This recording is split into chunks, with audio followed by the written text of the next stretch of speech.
Welcome to the natives. आज हम बात करने वाले हैं एरिया ऑफ सेगमेंट की। एरिया ऑफ सेगमेंट क्या होता है बेसिकली कि आपके पास एक कॉर्ड है और कॉर्ड के साथ जो आर्क और कॉर्ड मिलकर जो एरिया बनाते हैं वो होता है सेगमेंट एरिया।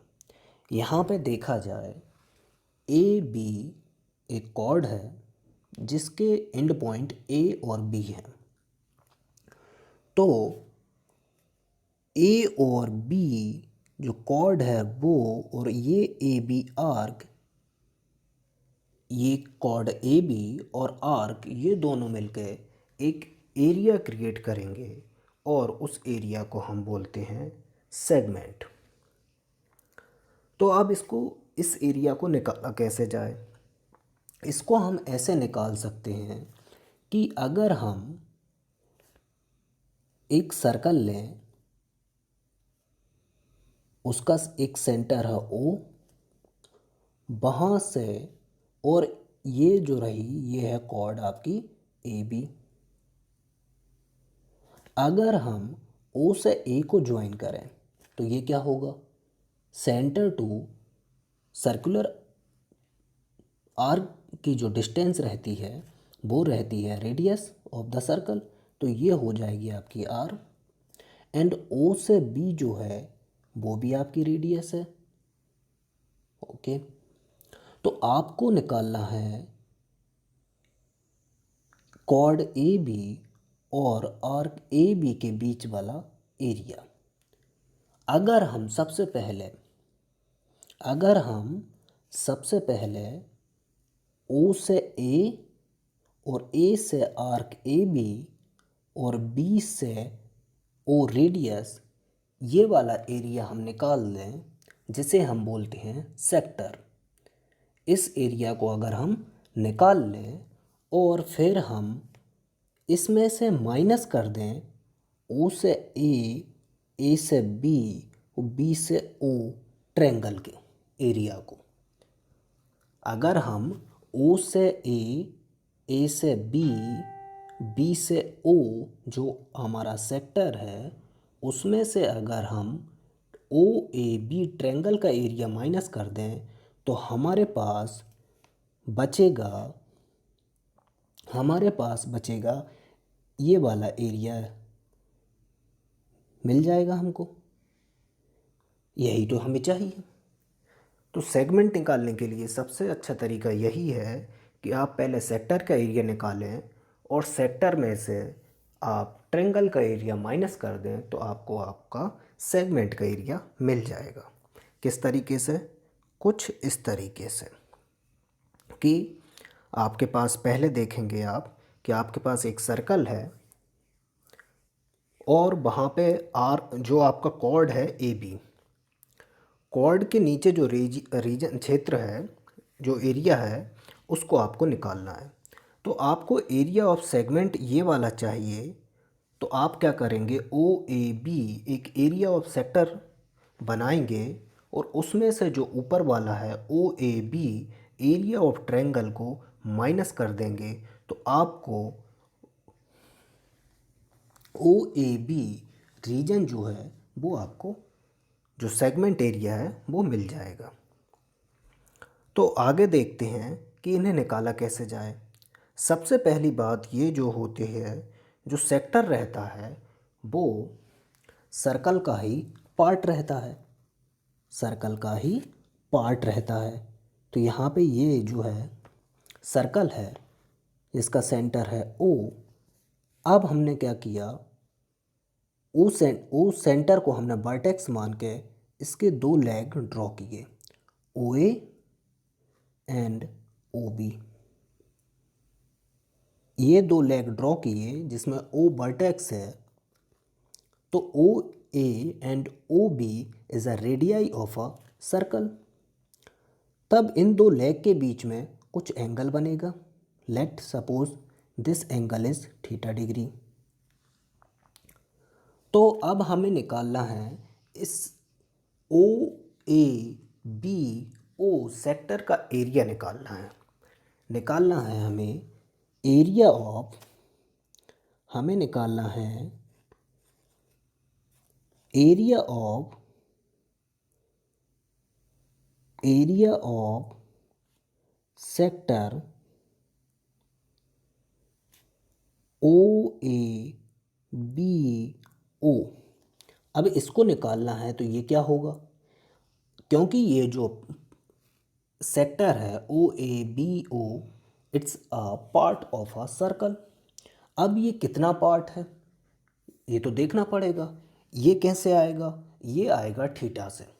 जो आपका ओ ए और ओ बी लेग हैं, रेडियस हैं, उनके बीच में जो एंगल है वह हमें यह देगा कि ये जो एरिया है ये टोटल सर्कल के एरिया का कितना पार्ट है।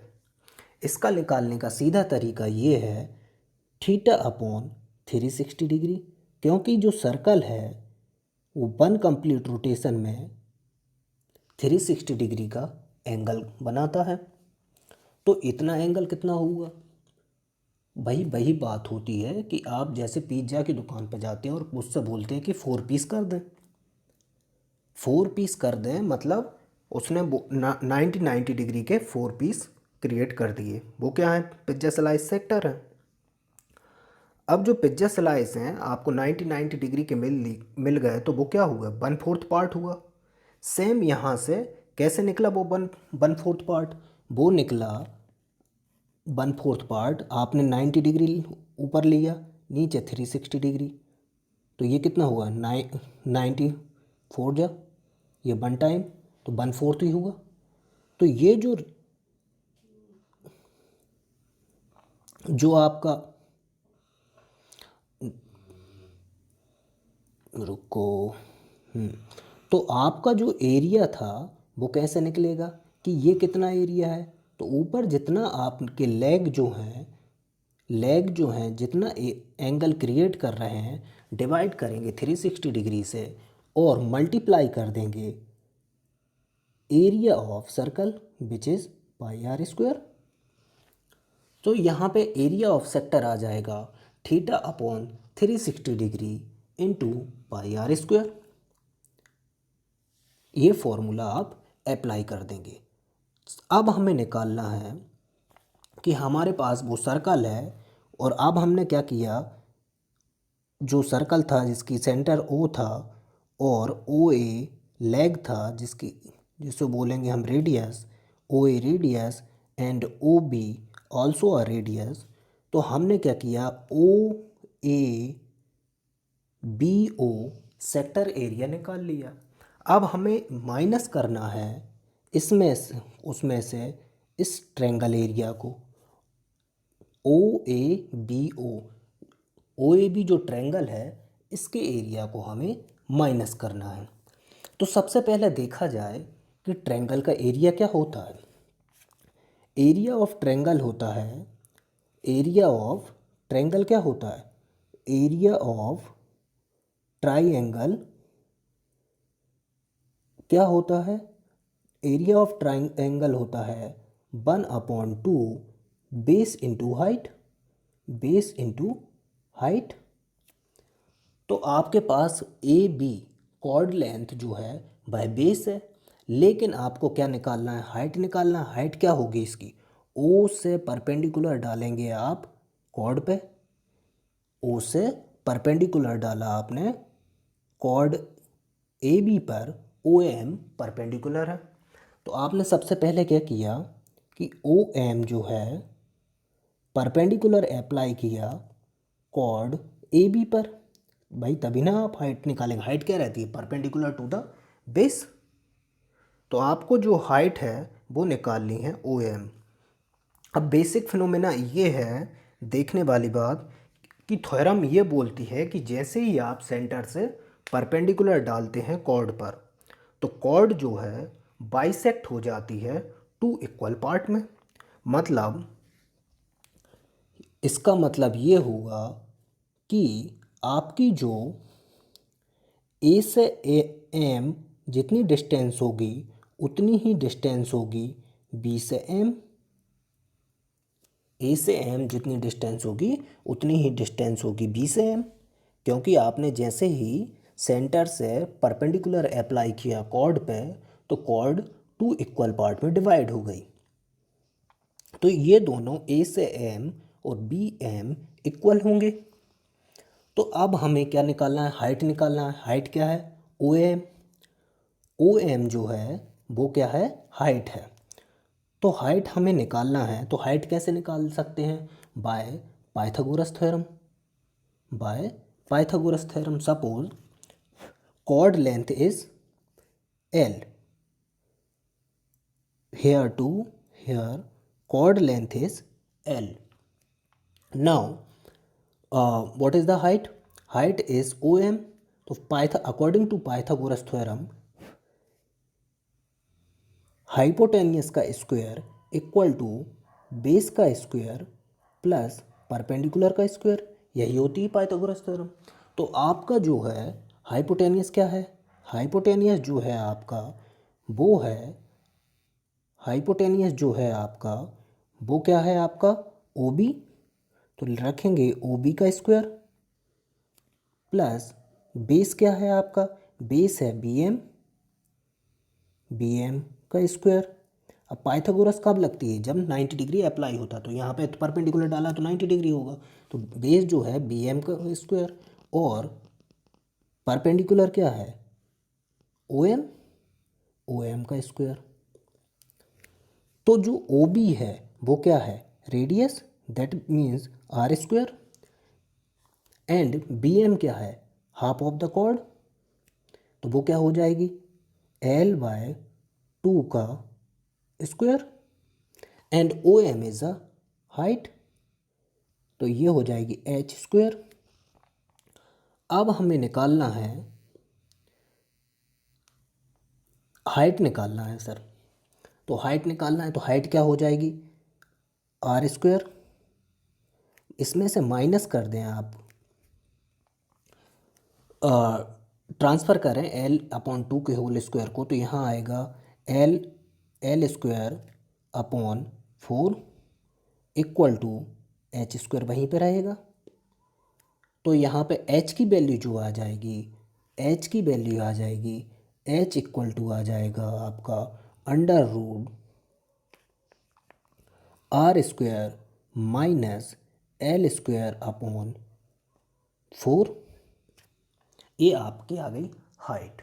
तो अब एरिया ऑफ ट्रायंगल क्या हो जाएगा, एरिया ऑफ ट्रायंगल हो जाएगा, एरिया ऑफ ट्रायंगल हो जाएगा आपका जो ओ ए बी है, O A B, area of triangle हो जाएगा, triangle O A B, area जो हो जाएगा वो हो जाएगा 1/2 बेस। बेस क्या हो जाएगा आपका, ए से बी, तो ये आपका ए से बी बेस हो गया। क्या हल है इसकी, एल है, ये कॉर्ड की लेंथ एल ही है ना। एंड हाइट, हाइट क्या है आपकी, हाइट आपने निकाली under root are square minus L square upon 4, under root are square minus L square upon 4। ये आपने निकाल लिया area of triangle O A B. और basically we can say that कि आपको क्या करना है, 1/2 लेंथ रहेगी, कॉर्ड की लेंथ जो है O A B into height जो रहेगी ओ से एम, जो कि है आपकी एच। ये आपका हो जाएगा एरिया। तो आपको सीधा क्या करना है कि आपने जो पहले किया था, कि पहले क्या किया था, एरिया ऑफ सेक्टर निकाला आपने, एरिया ऑफ सेक्टर क्या निकाला, ये निकाला था। उसमें से आपको माइनस कर देना है एरिया ऑफ ट्रायंगल, तो आपका आ जाएगा area of segment. Area of sector में से एरिया ऑफ ट्रायंगल माइनस कर देना है, तो आपका हो जाएगा एरिया ऑफ सेगमेंट। चलिए निकालते हैं हम। तो एरिया ऑफ सेगमेंट क्या हो जाएगा आपका, एरिया ऑफ सेगमेंट जो है वो हो जाएगा आपका theta upon 360 degree into pi r square, इसमें आपको माइनस करना है, इसमें आपको माइनस करना है ट्रायंगल का एरिया, इसमें आपको माइनस करना है एरिया ऑफ ट्रायंगल। तो एरिया ऑफ सेक्टर आपने लिख लिया, एरिया ऑफ सेगमेंट निकालने के लिए एरिया ऑफ सेक्टर में से माइनस कर देंगे एरिया ऑफ ट्रायंगल, जो कि होगा 1/2। बेस जो है उसकी ए से बी कॉर्ड लेंथ जो है वो है एल, और हाइट जो है वो है एच। ये आप माइनस कर देंगे तो आपका निकल जाएगा एरिया ऑफ सेगमेंट। समझ में आया? कोई क्वेरी हो आपको तो आप प्रॉपर कमेंट कर सकते हैं और पूछ सकते हैं, और बाकी आप ईमेल से भी मुझे कांटेक्ट कर सकते हैं। Thank you.